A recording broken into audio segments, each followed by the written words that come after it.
My name is Jessica and welcome to Makeup Misfit, and we are at the finale for Pan That Face palette for 2023. I'm really excited to show you guys what this is looking like ever so shortly, but this is the Pat McGrath Divine Blush and Glow Trio in Galactic Sun. So there's the two blushes, the highlighter.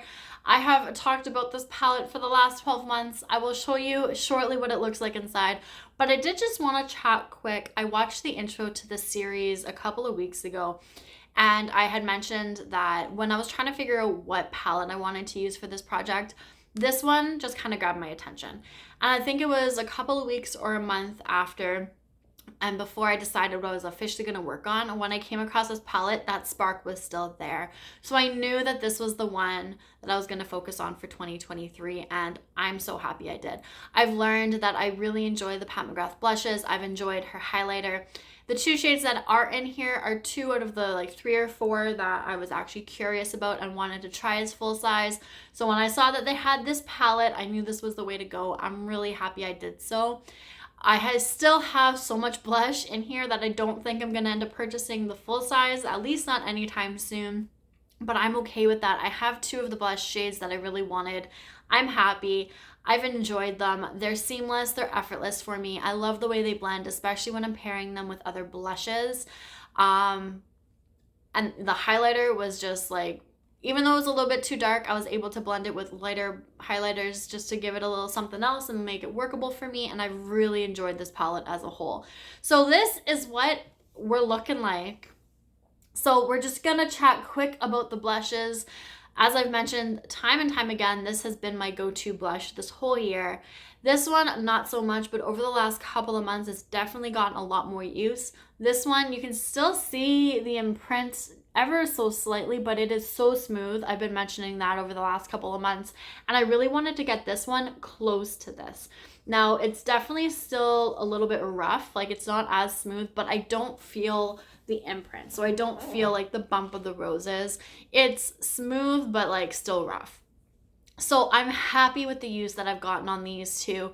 Like I said, this was my daily. I would wear it with pretty much the look that I'm wearing today. Any sort of eye, my mauve neutral lip that I've been reaching for daily. Whereas this coral shade, I would more so wear it if I was doing a red lip with a neutral eye, because I really wouldn't want to pair a pink blush with a red lip. So the coral blush was the way that I would go. And I was definitely trying to do that a little more often last month, I think. So I really got some good use on that shade, and I'm happy I did. Last year I was coral blush crazy. This year not so much, but I'm happy that both of these blushes have the amount of use and love on them that they do. Now, the one pan in here that is completely loved to the point of disappearance or gone, whatever you want to call it, is the highlighter. So I know it was last month, but I think you guys may have seen that highlighter repressed. If not, I repressed it just after. I think I dropped this palette and it kind of shattered a little bit, even though there was not very much left at all. There was just a little bit around the edge. So I knew I was going to finish this one up. This is also kind of why I'm finishing this project now opposed to in December, even though I believe I started this in December of 22. So it has been 12 months. Normally I try to end my projects in November, play around in December, or start new projects in December. But I didn't see a point in showing you guys this palette a month from now when it would look exactly the same.